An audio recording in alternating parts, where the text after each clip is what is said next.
우리는 살면서 크고 작은 시험을 여러 번 거칩니다. 중고등학생 때를 살펴보면 중간고사, 기말고사가 있죠. 또 대입할 때 어떤 시험을 봅니까? 수능 시험을 보죠. 수능 시험을 볼 때까지만 해도 그것만 끝나면 다 끝날 것 같아요. 그런데 우리의 삶에는 계속해서 시험이 있습니다. 취업을 위한 시험, 이직을 위한 시험, 또 승진을 위한 시험. 이런 끊이지 않는 시험들이 우리의 삶 가운데 계속 다가온다는 거예요. 여러분, 그럼 시험은 왜 볼까요? 왜? 이미 문제의 정답이 있죠. 네가 우리 대학에 입학할 정도의 실력을 가지고 있냐? 라는 것을 판단하기 위해서. 혹은 네가 우리 회사에 들어올 만한 실력이 있냐? 라는 것을 판단하기 위해서, 그 자격을 알아보기 위해서 시험을 봅니다. 여기 계신 여러분들 또한 지금 다니고 계신 직장 혹은 대학교, 시험을 보지 않고 들어가신 분은 아마 안 계실 거예요. 임용이라든지 수능이라든지 이직 시험이라든지 모든 시험을 거쳐서 여러분들의 삶의 일터와 터전에 들어가셨을 겁니다. 자, 그럼 이런 생각도 한번 해보죠. 하나님께서는 나를 시험하실까? 라는 생각이에요. 어떻게 생각하십니까, 여러분? 하나님께서는 여러분들을 시험하실 것 같습니까? 아니면 하나님은 나를 시험하지 않으실 것 같습니까? 세상도 나를 시험하는데 하나님이라고 나를 시험하지 않을 이유가 없죠. 결론적으로 하나님께서도 우리를 분명히 시험하십니다. 그러나 하나님의 시험과 세상의 시험은 완전히 결이 다른데요. 세상의 시험은 우리에게 자격을 논하는 시험이지만 하나님의 시험은요, 우리를 하나님께로 더 가까이 만드는 그런 시험이에요. 우리 말씀을 한 구절 읽어보겠습니다. 함께 읽겠습니다. 내 하나님 여호와께서 이 40년 동안에 내게 광야 길을 걷게 하신 것을 기억하라. 이는 너를 낮추시며 너를 시험하사 내 마음이 어떠한지 그 명령을 지키는지 지키지 않는지 알려 하심이라. 내 조상들도 알지 못하던 만나를 광야에서 내게 먹이셨나니 이는 다 너를 낮추시며 너를 시험하사 마침내 내게 복을 주려 하심이었느니라. 아멘. 뭐예요? 하나님께서 분명히 우리를 시험하신다라고 하시죠. 그런데 이 시험의 목적이 무엇이냐면, 야, 네가 이런 걸 할 수 있는 자격이 있어? 라는 목적이 아니라 결국에는 너에게 복을 허락하시기 위함이라는 거예요. 자, 그럼 여기서 질문을 한 가지 해보겠습니다. 우리 하나님이 여러분을 시험하실 수 있습니다. 자, 그런데 나에게 닥쳐온 어떤 상황이나 역경, 선택의 순간들이 이게 하나님이 주신 시험인지, 아니면 사탄이 나를 유혹하는 건지, 아니면 또 다른 어떤 외부의 요인이라든지, 이거를 우리가 어떻게 분별합니까? 라는 거예요. 쉽지 않죠. 이게 하나님의 시험인가? 그렇지 않은 건가? 라는 것을 분별하기가 어렵다라는 거예요. 그런데 우리가 말씀을 통해서 이것을 분별할 수 있는 지혜가 이 말씀 가운데 기록되어 있습니다. 시험을 참는 자는 복이 있나니 이는 시련을 견뎌낸 자가 주께서 자기를 사랑하는 자들에게 약속하신 생명의 면류관을 얻을 것이기 때문이라. 사람이 시험을 받을 때에 내가 하나님께 시험을 받는다 하지 말지니 하나님은 악에게 시험을 받지도 아니하시고 친히 아무도 시험하지 아니하신다. 이상하죠? 이상해요. 방금 하나님께서는 분명히 우리를 시험하신다고 하셨는데 이 야고보의 말씀은 하나님은 우리를 시험하지 않는다고 말해요. 뭐죠? 이게 성경의 모순인가요? 성경 이거 잘못된 거 아닌가요? 라는 의문이 듭니다. 하지만 그렇지 않아요. 우리가 이 말씀에 있는 시험, 우리말로 시험이라고 번역된 단어를 우리가 따라 올라가 보면요, 헬라어 원어로는 페이라쪼라는 단어인데 이 단어는 두 가지 의미가 있습니다. 하나는 방금 우리가 읽었던 시험, 테스트라는 단어고요. 또 하나는 유혹이라는 거예요. 유혹을 영어로 하면 뭐죠? tempt라는 거예요. 이 말씀을요, 영어 성경에서는 이렇게 번역해 놨습니다. 12절의 말씀에서는 테스트라고 하죠. 그런데 13절의 말씀에서는 tempt라고 합니다. 그러니까 느낌이 좀 달라집니다. 시험은 하나님이 주시는 것이고 유혹은 사탄이 주는 것이라는 거예요. 이 말씀 바로 뒤에 야고보는 이렇게 말합니다. 오직 각 사람이 시험을 받는 것은 자기 욕심에 이끌려 미혹된다라고 얘기합니다. 자, 영어를 보니까 이 시험은 템프트예요. 유혹입니다. 그런데 이 유혹을 받는 이유가 뭐라고 합니까? 욕심 때문이에요. 이 욕심은 영어로 뭐라고 되어 있습니까? evil desire. 직역하면 뭡니까? 악한 욕망이에요. 예를 들어 보겠습니다. 여러분들이 잘 아시는, 아주 잘 알고 계시는 출애굽 사건을 예를 들어볼게요. 출애굽 당시에 하나님께서 그 애굽 땅에 내리신 10가지 재앙을 통해서 이 노예들이었던 이스라엘 백성이 드디어 애굽을 탈출하게 됩니다. 여러분, 그때만 해도 이 이스라엘 백성들이 어떻게 해요? 만세를 부르죠. 우와, 드디어 우리가 노예에서 해방됐어. 드디어 우리가 젖과 꿀이 흐르는 가나안 땅으로 가게 됐어 라고 하면서 이 출애굽을 축하하고 기뻐하면서 나옵니다. 그런데 얼마 되지 않아 어떻게 합니까? 이 백성들이 불평을 하죠. 뭐 어떤 불평을 합니까? 내가 그 애굽 땅에 노예 있을 때 먹었던 고기가 생각나. 야, 차라리 거기가 나왔어. 고기 좀 먹고 싶어. 떡 좀 먹고 싶어. 이렇게 불평을 하기 시작하는 거예요.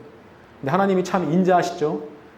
이들에게 이렇게 약속하십니다. 내가 너희에게 매일 먹을 만나와 메추라기, 그 고기와 떡을 내려주겠다라고 약속합니다. 단 하나 조건이 있는데 너희들이 그날 먹을 것만 가져가라는 거예요. 그러면 그날 먹을 것만 가져가면 되는데 이 이스라엘 백성들이 어떻게 합니까? 이거 혹시 몰라. 야, 다음날 하나님이 안 주실지도 모르니까 내일 것도 가져와. 그 다음날 것도 가져와. 그 다다음날 것도 가져가면서 자기의 하루의 필요 이상의 것들을 다 취해서 가져옵니다. 결국 어떻게 됐죠? 잉여의 것들은 다 썩어 없어지고 벌레가 생기게 됩니다. 이게 뭡니까, 여러분? 하나님께서 약속하신 것으로 만족하지 못하고요. 그 이상의 것을 간절히 욕망하는 마음이 있었다는 거예요. 그 욕망이 뭐예요? 여기서 나오는 evil desire, 그 욕심이에요.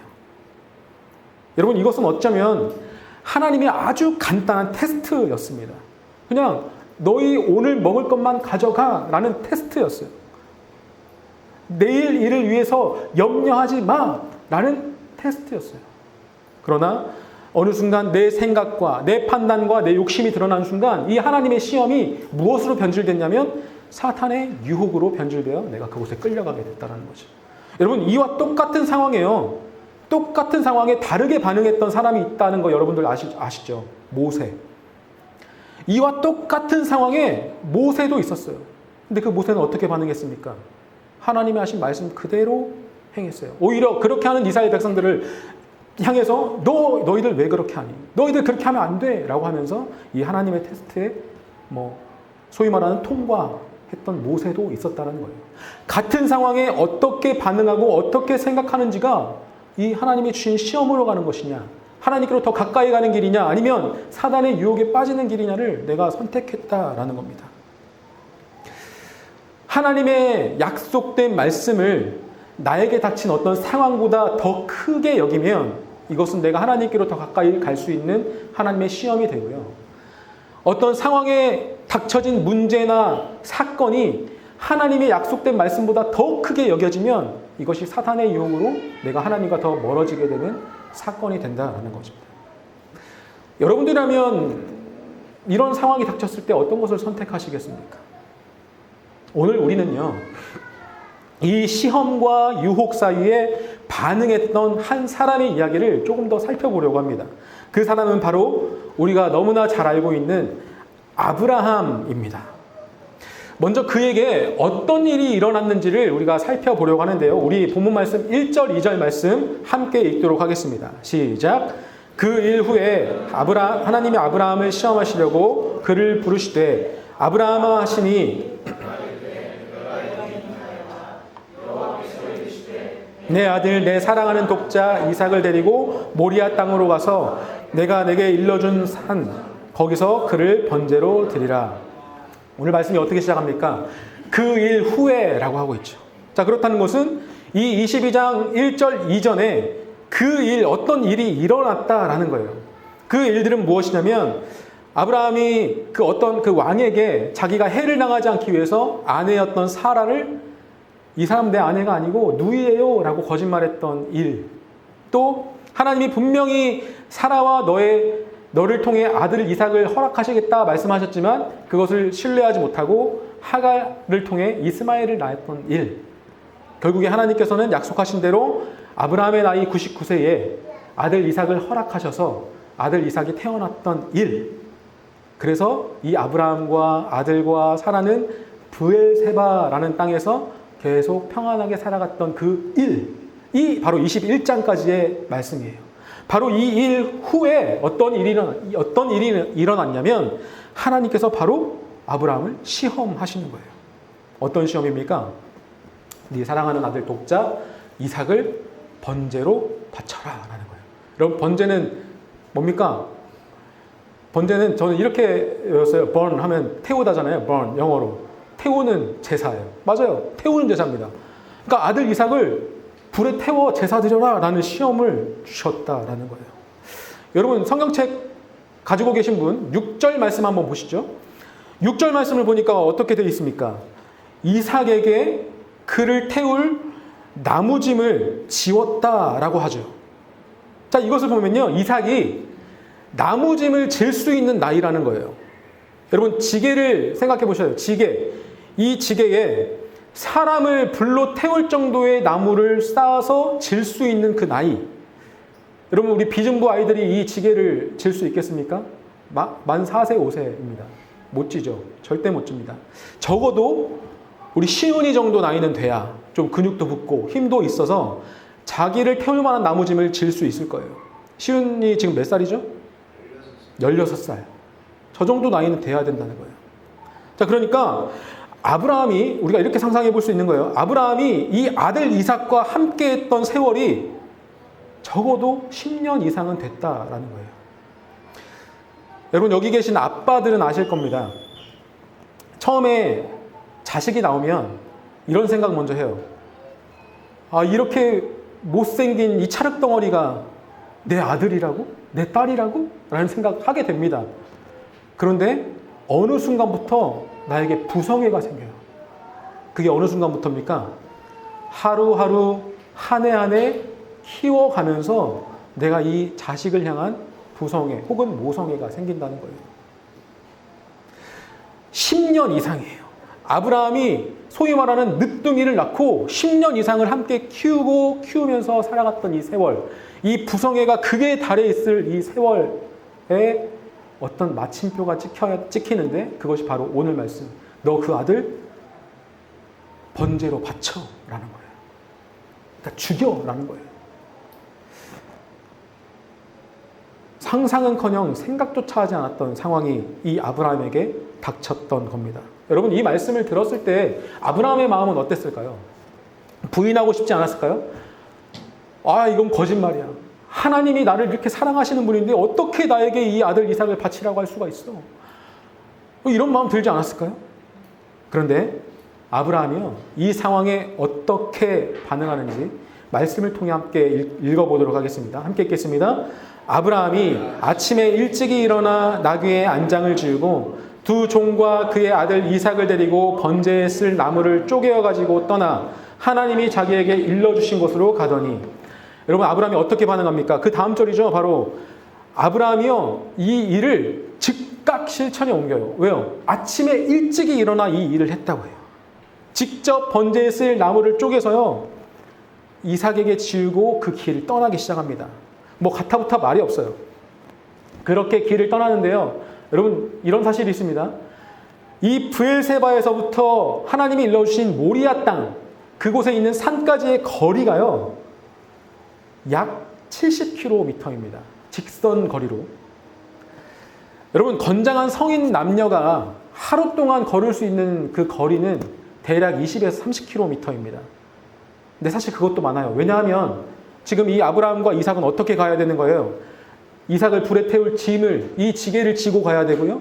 또 이 거리까지 가는데 또 유숙해야 될 어떤 텐트, 그리고 먹을 것, 이런 것들 다 바리바리 싸서 이 길을 떠나야 되는 거예요. 그러니까 20km, 30km 걷는 것은 무리일 수 있죠.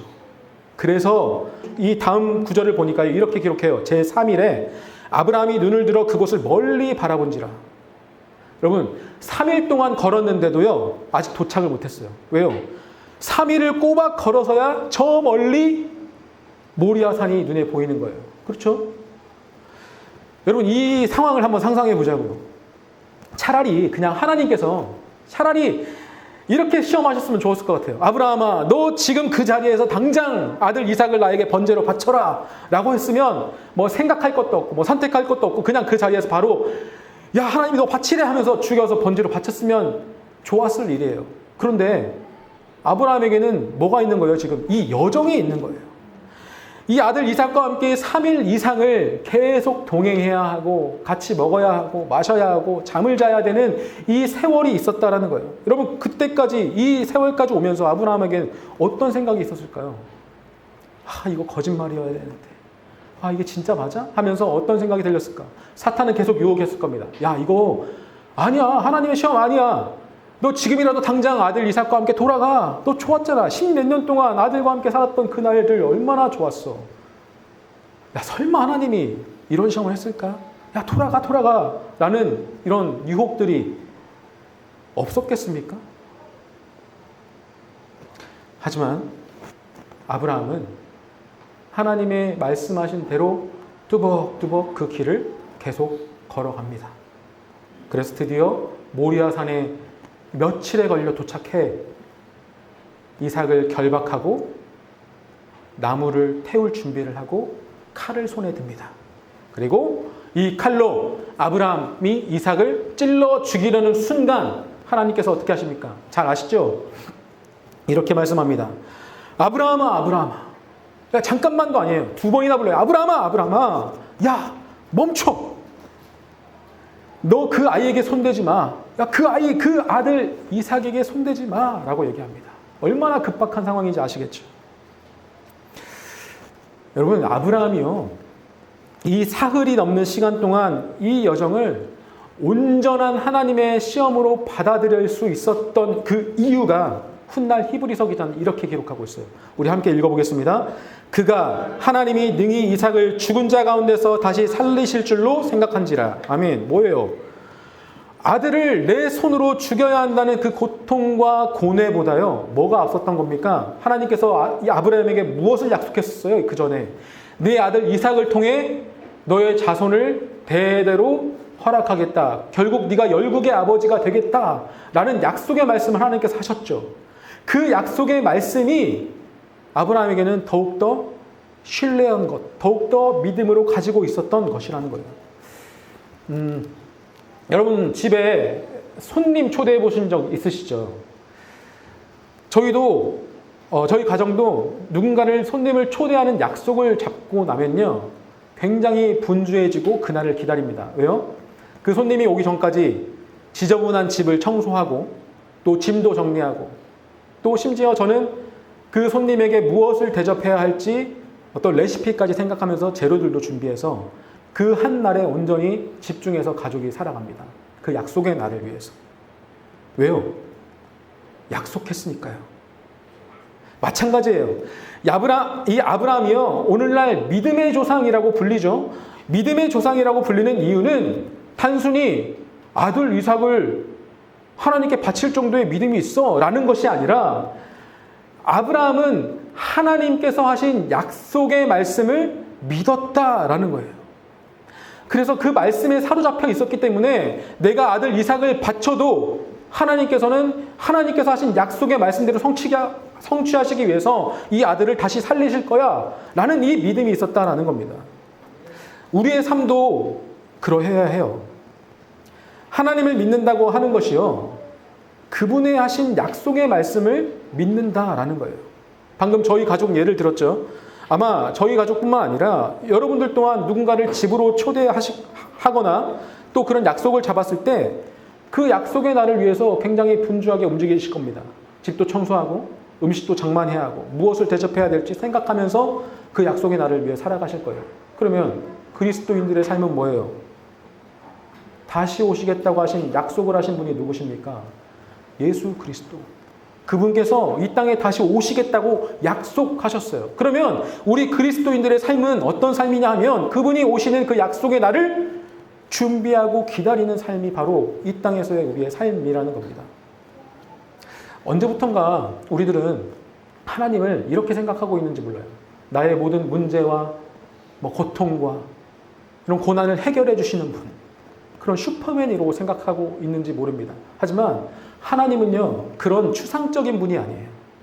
하나님은 주님께서 말씀하신 그 말씀 그대로 이루어 주시는 분이라는 겁니다. 하나님께서 말씀으로 태초에 천지를 창조하셨습니다. 그리고 지금까지 말씀으로 그 역사를 이루어 가셨고, 말씀인 그분이 이 땅 가운데 육신으로 오셨어요. 그래서 예수 그리스도, 그 말씀인 그분께서 병든 자를 향해서 야, 너 나아라 말씀하시면 나았고요. 죽은 자를 향해서 일어나라, 걸어가라 하면, 그렇게 말씀하셨으면 그 말씀대로 일어나 걸어갔어요. 그리고 약속하신 그 본인이 직접 약속하신 너희를 구원하겠다.